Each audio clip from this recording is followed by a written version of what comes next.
Hey, what's going on, everybody? Welcome to Sid's Little Corner of the Internet. We've got another Transformers review coming your way, and this time around we're going to be taking a look at the Transformers Beast Wars Retro reissue, 2021 reissue of Optimus Primal.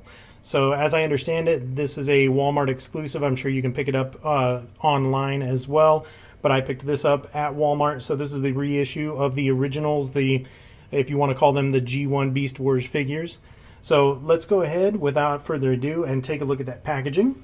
So let's bring that in, and you do have Optimus Primal right there, looking all Optimus Primal-y. You've got Beast Wars Transformers, Optimus Primal there, launches the Mega Blast missile cannons. Over here on the side, you have Beast Wars, and you've got that big ol' eye. It is Optimus Primal.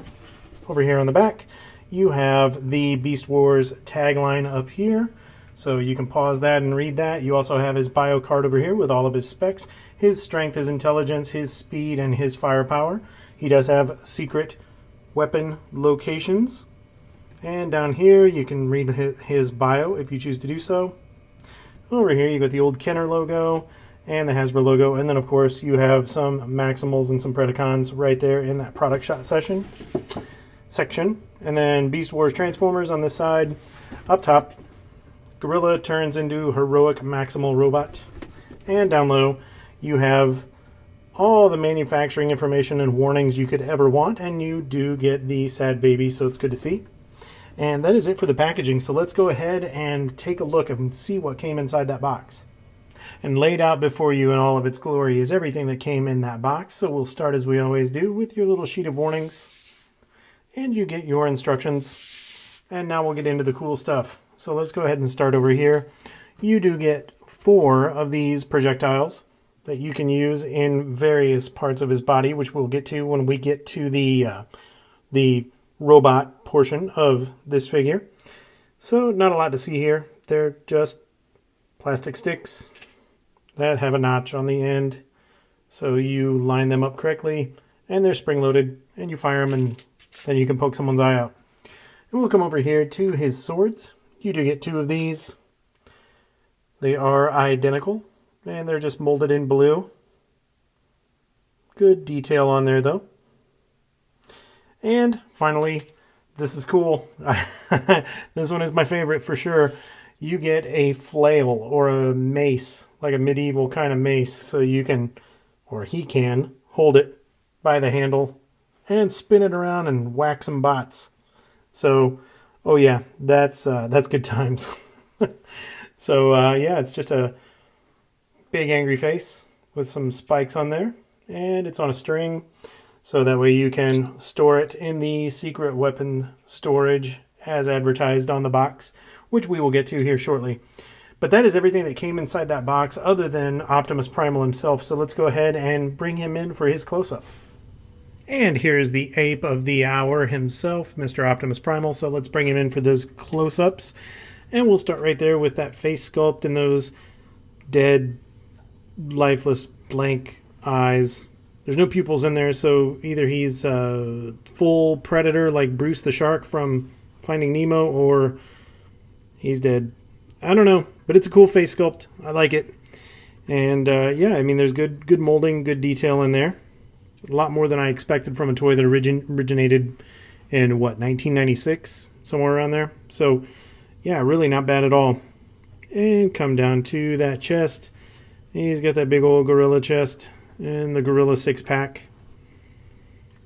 And coming over here, got his gorilla forearms. He does have a hodgepodge mix and match of textured forearms and then just nice, smooth black plastic right there. So I think it would have been nice to maybe have had a little bit more consistency there, but hey, what little we have, or what we have is good. And then there we have the fists, and they're just balled up. There's no articulation or anything there. And then coming over here to those legs, and coming around to the back. He is not a silverback, he's just a black back gorilla. But he has a silver button, or a gray button at least. And we'll talk about what that button does here shortly. But yeah, there you go. Really not that bad. Now, real quick, I just want to note we're starting in the Gorilla mode because that's how he comes in the box. So he's actually shipped in the box in his Gorilla mode. So I figured that's the mode that we would go ahead and start in, and then we would transform him into the robot mode from there. But now that I've got that out of the way, let's go ahead and talk about the articulation. So you don't get anything in the Gorilla head. I mean, you could probably move that a little bit if you want, but it's not meant to be moved. And down here for the shoulders, you can bring them out about that far. You can bring them around if you choose to do so. And for the most part, they want you to keep them in this orientation for the Gorilla mode. You know, you're not going to get a lot of, it just doesn't look right when you turn them that way, but you can turn them that way if you want to. Nothing in the hands. You do get a little bit of waist rotation in this mode, but not a lot. And then over here at the hips, you can splay those hips out and just make him do something completely un-gorilla-like if you choose to do so. And you can bring those, get those arms out of the way, straighten those legs out just for a moment. You can bring him up that far before he runs into the arms. Oh, wasn't supposed to do that. You weren't supposed to do that yet. That's a surprise. And goes up that far before he runs into his butt. And then as we saw, you do get a little bit at the, for thigh rotation, you get a little bit on that ball joint right there. And then for the knees, you, in Gorilla mode, are supposed to default to having them oriented like that. And then you can bring them down if you want to do something like that. And then you have a little bit in these toes. These toes flip for transformation. But if you bring him down a little bit, you don't really lose the illusion. So you can have him standing on his gorilla tippy toes if you want to. So that's it on the articulation. Articulation is limited in the gorilla mode, but I mean, what are you going to do with him in gorilla mode anyway? So what we'll do now is we'll go ahead and we'll jump into some of the features that this figure has, which you already ruined one of the surprises. Come on, man. But yeah, let's go ahead and jump into those features and talk about all the built-in goodies that this guy has in this mode. So I realized that I just misspoke. I used the word features, plural. Well, in Gorilla mode, he really only has one feature or gimmick, and we'll talk about that now. The other features are meant for his robot mode, so apologies for that. But let's go ahead and get into that one Gorilla mode feature, and it's pretty cheesy, but it's kind of fun. It makes me laugh. So right here, I've got him standing up right now, so it's a little bit easier for him to do this because it requires the use of his big gorilla arms. So you'll see right here on the back, we have this protrusion, kind of looks like a trigger or just kind of an area where you can grab. And what you do with this is you move this up and down, and when you do, it gives him the chest beating action. So when you move this up and down, you can get some of that action going on. So yeah, I don't see any real purpose to that, but it's fun. I enjoy it. So I guess if he wants to have an intimidating display when he's going up against Megatron or any of the other Predacons, I guess you can have him beating his chest. So there you go. All right, so let's go ahead and we'll just move on to the transformation portion of this, and that way we can talk about all those other features. So we'll get him into transformation here. All right, Primal, it's time to reveal your true self to everyone. So let's go ahead and get you started here. So you can start back here with the legs. Just take those legs and extend them out. Then you can take these little feet right here, fold those little feet in. And then you have these robot feet, or the fronts at least. You can bring those down. That way you have those fully extended like that. And then you can turn this waist 180 degrees. And there you go, you have his legs done. Now come down here to the arms, and you can just bring the arms down like this. And then back here you've got this little peg, and you've got this slider that's on there. You're just going to want to lift those shoulder pads up off that slider and bring those up until they give you a soft click. So you've got those like that. And now you can turn your attention to the fronts of the arms, and you're going to rotate these forearms. so they're facing outward like that. Do the same thing over here. Have them facing outward like that. And you pretty much have the arms ready to go. Now you're going to turn your attention up here to the head. Now, a couple things to note with the head. When you're going to want to pull this face off, or pull this face out and away from the head. But when you do, you're going to want to grab him by the ears, because if you just grab by the face right here, this is actually only connected with the ears on a double hinge assembly. So you will rip this all the way off. It's easy to put back on, but it's easier if you just go ahead and grab the ears. And then you have this little notch right here. So you're going to need to get that head out of there under here, which will make life a lot easier for you. So pull with those ears, and it takes a little bit of effort because of this notch. So there we go. So you see that little kind of that little tab up under there. That's what's holding it here. So take his ears, pull those out. Now when you do this, take that head and flip the head, or the face I should say, around, and then that makes the chest.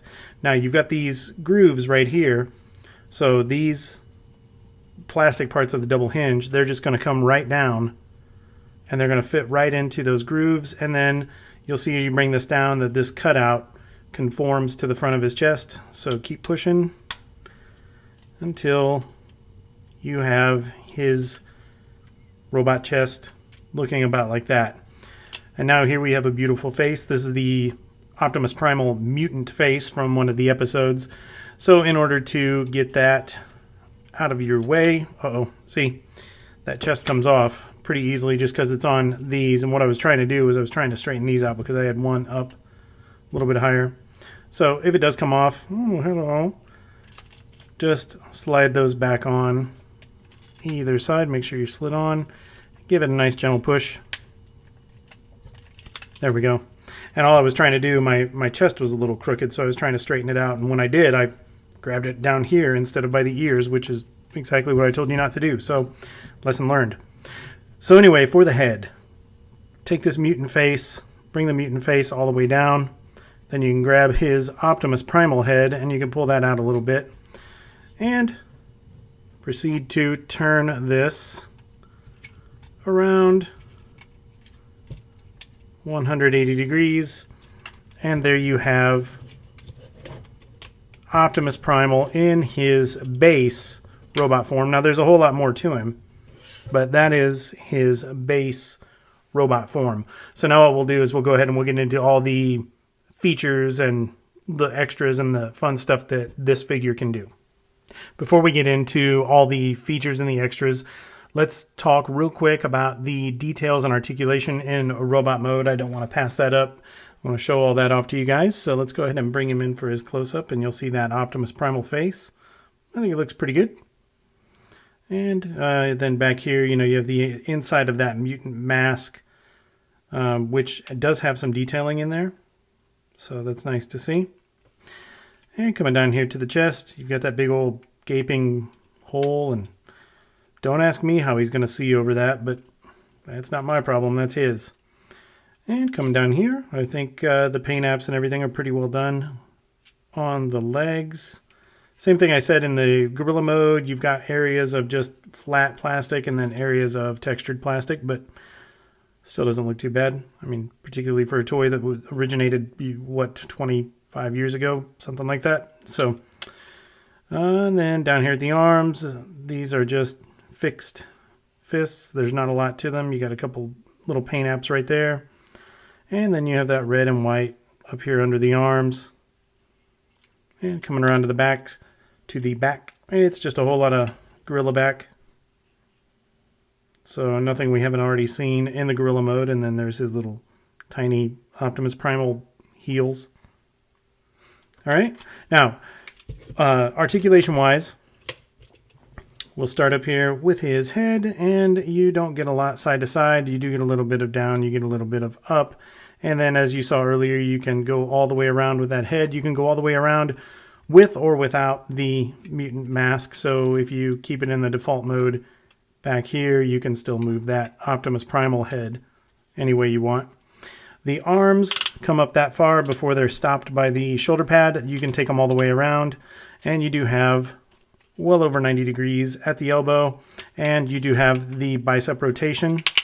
It's just kind of clicky because of the trigger back here with the chest beating action. And down here at the hands, there's nothing going on at all there. So you lift these up, you do get waist rotation as we saw earlier. Oh, don't ruin the surprise. And down here at the hips, you can get an okay split. I can get those arms out of the way. You just need to maneuver those legs around. So you get an okay split out of him. I don't think that's too bad. I will say real quickly though that I have a real problem with these ball joints here. These are just loose enough that it makes it difficult for posing. He wants to fall over on me. They don't hold his weight very well, so just a critique there. The only thigh rotation that you get is on that ball joint as well, so you're limited to the thigh rotation. He can kick forward that far. He can kick backward about that far before he starts running into himself, but if you spread that leg out, you can get him pretty far up there. At the knees, we already saw this in gorilla mode, and that thing just wants to keep on popping off. But in gorilla mode, we saw this in the gorilla mode, get your arm out of the way, that you can get just over 90 on that knee. And the only thing you get down here at the feet, you don't get ankle tilt, rotation, anything like that. The only thing you get is the ability to move those toes up and down. So those are your limits there. So the articulation on this figure isn't the best, but this is a figure that was designed and engineered a long time ago, probably before a lot of you were even born. So yeah, that's it for the details on articulation. So now we'll go ahead and we'll get into all those fun extra features that he comes with. And we're going to go ahead and we're going to get one thing out of the way right now because it's been wanting to do this for this entire review. So let's talk about those shoulder cannons and their spring-loaded action. So if you turn him around, you will see back here there is a little gray button. And if I hold my fingers out of the way, I will push the button and I'll angle him about like that. And here we go. There you go. So he has spring-loaded cannon action on a little gray hair trigger. Let's do it again. There you go. So there he is in all of his shoulder cannon glory. And yes, that blue thing that you saw flying out was one of his swords. There is storage back here. That's something else that we can talk about. So right here you've got this little tab and you can, or sorry, not the tab. You've got this little port back here. The tab is actually the release for this. But back here you have this little slot and you can just take that sword and you can line it up and you can plug it in as soon as I line it up correctly. You can line it up and plug it in and you have a very convenient sword storage on Mr. Primal himself. And the nice thing is not only is it storage, but it hides them away completely. So yeah, I can dig it. I like it. Let's do it again. There you go. All right, so now, of course, we've seen the swords, and, you know, we can take those swords out real quick just to get them out of our way. But the next thing that we're going to do is talk about these. So these are, you get 4 of them with the figure, but it's important to note that these little missiles, they are directional. So you see that little notch right there. You have to be careful and make sure that you line the notch up correctly when you're inserting into these or inserting into the next big feature. Let's bring that out. Now, on this arm, you have the ability for him to spring out his hand cannons, if you will. So, I'm trying to think of what the best view is going to be here. So, take that and push that back, and all of a sudden you have hand cannons. So yeah, these fold in like that into his forearm. Oops. And you have this little tab right there. Let me move these out of the way so a little more contrast. So when you push that, let's see if I can do it. Then you have an explosion. His fist, as you know, goes here, and you have an explosion of kinetic spring energy. And now he has two of these ready to mess you up. So if he has these out and he has those out, then you can load him up with those missiles. Like I say, just be careful with your alignment on these, and I'm going to save you the time of watching me load them in the review. We'll just edit that out. But we're going to take a look at those, and we're also going to take a look at his flail. So we'll get him all loaded for bear here and then present him to you. And here we see Mr. Primal. He is all armed up and he's ready to go into battle and take on some Predacons. So you can see right here he is holding his flail. And what you can do, I didn't put it on yet because I wanted to kind of play with it on camera. You can take one of those two swords and you can plug it in underneath right here. So if you wanted to give him some sweet flail sword action, you can do that. So yeah, and then he has, of course, the two shoulder-mounted cannons and then the two hand cannons. And the triggers on these are right there for the hand cannons. And yeah, these are spring-loaded. They'll get a little bit of movement on you. So I'm going to hold him like that and give the top one a little push. Hey! And next. Hey! And then up here for these guys, their little buttons are right here on the top. So let's give those a little push. Actually, let's do it that way. Ready? Hey! Ready? Hey! All right, so there you go. It is fun, I'm not going to lie. So that's good times. Now, one extra little feature that you can do here. So we talked about the weapon storage for the swords. There's also weapon storage for his flail, and I think this is some pretty clever engineering. So let's go ahead and take that sword out of the way, and then we're going to take that flail off. Now, in this arm, he doesn't have a hand cannon, but he does have built-in flail storage. So let's get the flail prepared. You have to have it prepared in a certain fashion. So you have of course, the head, and then you have the string or the chain, if you want to call it that, and then the handle.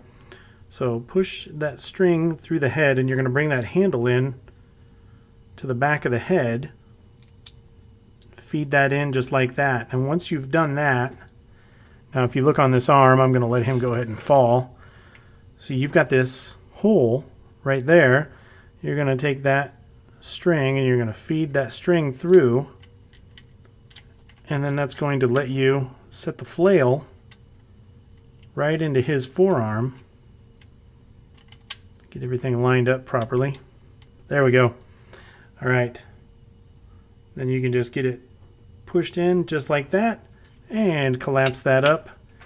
And you have built-in flail storage. That's cool. I like that. And then if you do the same thing, of course, with your swords, you could put your swords in here, have those stored up.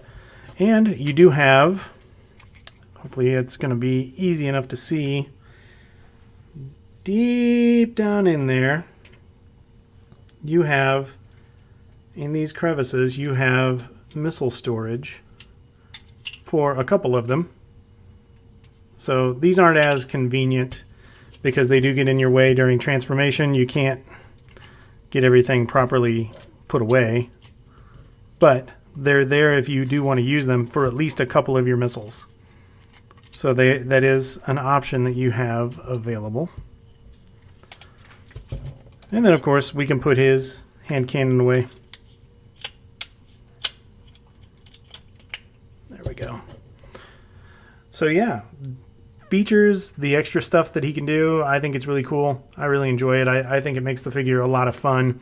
And yeah, it's nice and convenient to have that built-in storage, like literally good storage. That flail's not going to go anywhere until you want to take it out. These swords aren't going to go anywhere until you're ready to eject these and take them out. So very well done on both of those. So what we'll do now is we'll go ahead and we'll bring in some comparisons so you can see how this, original vintage Optimus Primal stacks up against some of the other figures out there. And I bet you thought that I forgot. Well, I almost did, but almost is the key word. I did not forget. I almost forgot. Here is his mutant mask in all of its glory. So soak it in. Enjoy it. Starting off with the most obvious comparison, here we see the vintage or retro Beast Wars Optimus Primal on the left with the newer, the War for Cybertron Kingdom Optimus Primal. So you can see how those two compare. Here he is next to my universal scale. This is the Kingdom or Earthrise Optimus Prime leader class. And standing in for a G1 retro vintage comparison, this is the G1 Insecticon Bombshell. And for our final bot mode comparison, here we see the vintage Beast Wars Optimus Primal on the left next to the leader class Optimus Prime figure that came out when the Bayverse Transformers Dark of the Moon movie premiered. So circa 2009, something like that. So you can see the Beast Wars leader class next to a Bayverse leader class from a few years back. All right, that'll do it for the bot mode comparison. So let's go ahead and get back into the transformation to gorilla mode. So the first thing that you're going to want to do to get Optimus Primal back into his beast mode is you're going to want to take that head, this entire head assembly here, and just turn that around 180 degrees. And when you bring that mask down, take these Optimus Prime antenna and bring those down as well. So tuck them away like that. And then you're just going to take this mask, push that forward, and then line all this up and just tuck that head away just like that. That's going to give you enough clearance to take care of the chest here. So as I mentioned earlier, grab by the ears and pull up out of those grooves. And when you get about right here, take this chest and flip that chest around. Or flip that face around. I keep saying chest, but flip that face around. And then go ahead and bring that up. And then you've got this little tab right here, the one that causes so much trouble when you're trying to take it off. Just push that in and give that a click. And make sure that's secure. And now he's got his big ugly mug back. And you can take these shoulder pads and bring these shoulder pads down. And when you do, fit them over that tab right there. Do the same thing on the other side. So bring those over, make sure it fits over that tab. And then you can turn your attention down here to these arms. All you're going to do here is you're going to turn these inwards so that way he has that gorilla fist stance. Do the same thing over here. And then you have those two arms ready to go. And now you can turn your attention to these legs. So take that waist, rotate that waist 180 degrees. Take these little heels, give them a push. Bring those little gorilla toes out. Do the same thing on both sides. Come around here to the back, push these up. Tuck those away. And then you're going to bring those arms forward because you're going to need to anyway. And then you're going to give those legs a little push so they're positioned like that. Everything tucks away all nicely. Do the same thing on the other side.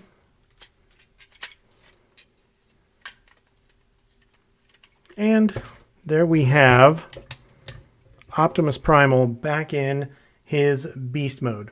So now what we can do is we can bring in some beast or alt mode comparisons so you can see how he stacks up in this mode as well. Our first alt mode comparison is going to be the most relevant comparison that you could possibly have for this figure. So of course on the left we have the vintage Beast Wars Optimus Primal, and right next to him here we see the Nemesis Primal, which is the same mold as the Optimus Primal, but I just wanted to bring the Nemesis Primal in on this. We see the Nemesis Primal from the War for Cybertron trilogy, and this is actually from the Buzzworthy Bumblebee Worlds Collide 4-pack. So yeah, you can see the vintage on the left, modern on the right. Next comparison isn't really a comparison per se, but it is what it is.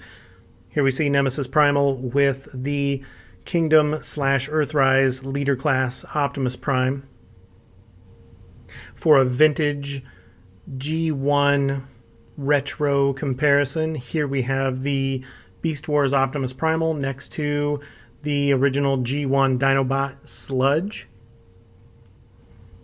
And our last alt mode comparison is the leader class Optimus Prime toy that came out when the original 2007 Bayverse movie premiered.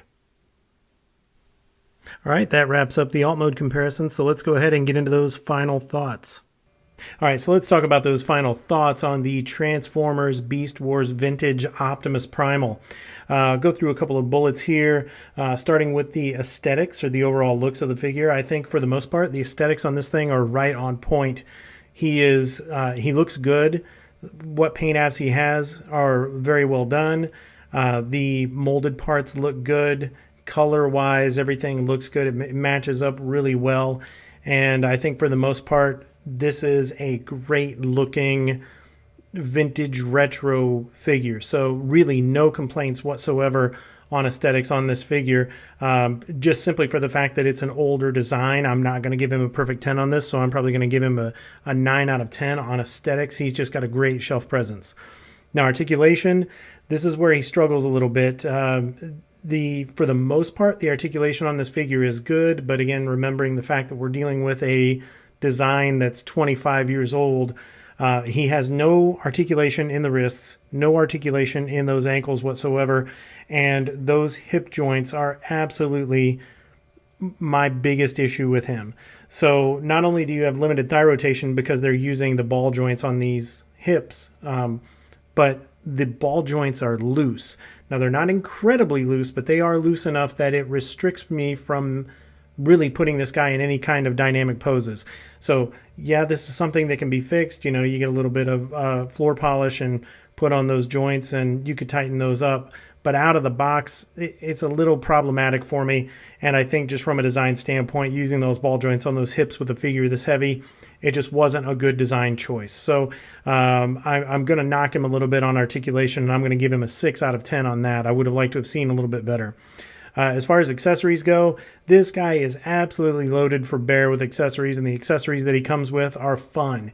In addition to the fact that they're fun, they have convenient storage for almost all of them. So those swords, the flail, even for a couple of those missiles, you can tuck those away and get them out of your way. So really like what they've done with the accessories here on this figure. I'm going to give that for sure an easy 8 out of 10, maybe even a 9. I think what would have made it a 9 is if we would have gotten a little bit more attention paid to those accessories and maybe put some nice paint apps on them, or you know, provide a little bit more detail, something for those missiles in particular. I mean, those are definitely just big blue projectiles. So I'm going to give him an 8 out of 10 on accessories. So overall quality coming out of the box. Number one, there was nothing missing. I got everything I was supposed to get. There aren't any paint issues. There aren't any mold issues. Everything works as it should. As I stated earlier, my biggest complaint is just going to be those loose hip joints. So for overall quality out of the box, I'm going to give this a 7 out of 10 with that knock being those hip joints. I would have liked to have seen those tighter. And an overall value, this one's a tough one, right? Because this is a retro figure. So I don't know how much this cost when it first came out. As I've mentioned in previous reviews, I love Transformers. I've loved them almost all of my life. But I never got into Beast Wars. So I don't know how much this guy was originally. All I can tell you now is that this is I picked this up at a local Walmart, and as I understand it, these are Walmart exclusives. And this was leader class price. This was $49 US. So the value, I don't know. He's a big figure. You're getting a lot of plastic, and you're getting a lot of fun out of him. But I don't know if $49 is the right price point. It was a bit tough to swallow. But really, that's going to be up to you guys. If you grew up with these and you love them, then an opportunity to pick up a leader class Optimus Primal, it's probably going to be not a problem. So this is one of the more subjective ones for me, but for me personally, I'm going to put the value at about a 7 out of 10. I would have liked to have seen that price point a little bit lower. So overall, guys, I will say that just from a nostalgia standpoint and a vintage standpoint, I am so happy that Hasbro is reissuing these, because I never had him originally. This gives me an opportunity to pick him up and basically see what I've been missing all these years. So I'm really happy for that, and I think that I can easily say, if you do not have this figure, and if it's something you're looking for, you're definitely going to be happy with it. And I think, barring that price point, I think picking this guy up, you're just going to have a ton of fun with him. So I'm definitely going to recommend this as something that you're going to want to pick up. Don't pay more than $50. I know I wouldn't, but yeah, if you can find him on the shelf, pick him up, or if you can find him online for retail, pick him up. This guy is a ton of fun. So with that, that's going to wrap up the review. As I always say, guys, really appreciate all the support. Thanks for tuning in. If you haven't already done so, be sure to hit that like button, hit that subscribe button, and leave us a comment. Let us know what you think. I'm really curious to hear any and all comments about the vintage Beast Wars figures. Like I say, this is something I've been missing out on for a while now, and I'm glad that I have an opportunity to jump in. So yeah, with that, guys, until we see you in the next review, take care.